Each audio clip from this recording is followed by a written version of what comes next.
Le poids du silence par Aka. Reprenons. Je suis sûrement là parce que j'ai commis un crime. Quelque chose de très grave. Il est clair qu'on n'enfermerait pas un simple voleur de voiture dans une pièce vide et noire. J'ai dû tuer une personne, même plusieurs. Je suis l'ennemi public numéro 1. Je dois être là depuis des siècles, et c'est pour ça que je ne me rappelle de rien. Je ne me souviens pas avoir reçu de la visite, pas même celle d'un simple gardien. Je ne sais même pas la taille de ma cellule, il fait noir et j'ai peur de ne pas retrouver mon chemin, si je venais à m'aventurer plus loin. Au moins ici je discerne une paillasse sur ma gauche, et même si je ne me souviens pas avoir mangé, on doit me nourrir à cet endroit. On doit bien me nourrir, sinon je serais mort. Ou peut-être que je ne mange pas. Je suis sûrement là parce que je suis dans le coma. Je suis prisonnier de mon esprit, réduit à une contrée lugubre et stérile. Je me débat avec ce néant, afin de comprendre ce qui a pu m'amener en une telle cellule. J'ai dû avoir un grave accident, c'est toujours le cas dans ce genre de situation. Le traumatisme crânien qui vous mène à la frontière de la vie et de la mort. Avilissant état, esclave de moi-même, mais pourtant toujours en vie au fond de ma prison de chair. Signe de dernière chance. Peut-être suis-je récompensé pour un acte de bravoure. J'ai sûrement dû sauver des gens, et je me suis muré malgré moi dans ce silence imposé pendant une intervention périlleuse. Je suis un héros. Ma famille est à mon chevet, sûrement une femme et des enfants pleurant sur mon sort. Mon père leur répète incessamment à quel point il est fier de son fils. Je suis là parce que j'ai fait une bêtise. Papa m'a encore enfermé dans le placard. Je suis un méchant petit garçon. Au-delà de mon petit monde, la vie suit son cours. J'entends le bruit de la table qu'on dresse, du dîner-concert, des objets qui semblent pourvus d'une vie propre, car aucune voix ne vient briser cette cérémonie. Mais ce rituel est toujours perturbé à la fin du repas, lorsque la dispute explose. Maman ne supporte pas longtemps de me savoir enfermé, mais papa soutient que ça forgera mon caractère comme il dit. Je pense que je suis d'accord avec lui. J'aimerais qu'elle arrête de prendre ma défense, que je puisse savourer le poids du silence dans cette nécessaire punition. Qui frappe à la porte ? Je ne peux pas ouvrir, la porte est fermée et je ne sais pas où se situe la poignée.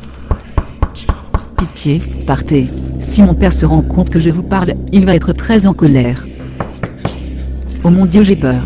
Mon cœur ne va pas tarder à lâcher. Mon cœur qui a décidé de s'accorder silencieusement, avec cet inconnu qui veut ma perte.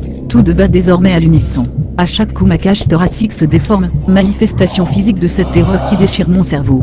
Oublie celui qui est derrière cette porte. Ignore-le. Redeviens maître de toi. Alors, qu'est-ce que tu constates ? Ce sont les battements de mon cœur. Répétitifs, sans piternelle rengaine, ils ont décidé de marteler mon crâne. Mon propre corps dans une infâme traîtrise, a voulu me faire perdre la raison. Je suis là mon père parce que j'ai péché. Je m'en remets à vous dans ce confessionnal pour accepter ma pénitence. Je suis un démon. Le mal est en moi, tellement grand dans ce corps si petit, qu'il frappe aux parois de mon âme. Je l'entends se tapir dans les moindres recoins de mon être.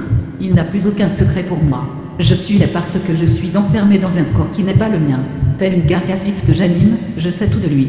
J'ai l'impression d'attendre quelque chose, d'être en suspens. Je sais que tout ça va servir à quelque chose, mais à quoi ? Cette solitude à l'intérieur de moi-même devient de plus en plus pesante. Mais j'attends, je sens qu'il faut encore attendre. Le bruit de ce sang qui circule va me rendre fou.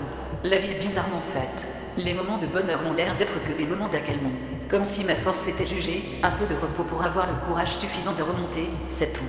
Plus les difficultés s'accumulent, moins elles semblent me toucher. Ma sensibilité a dû être tuée au passage.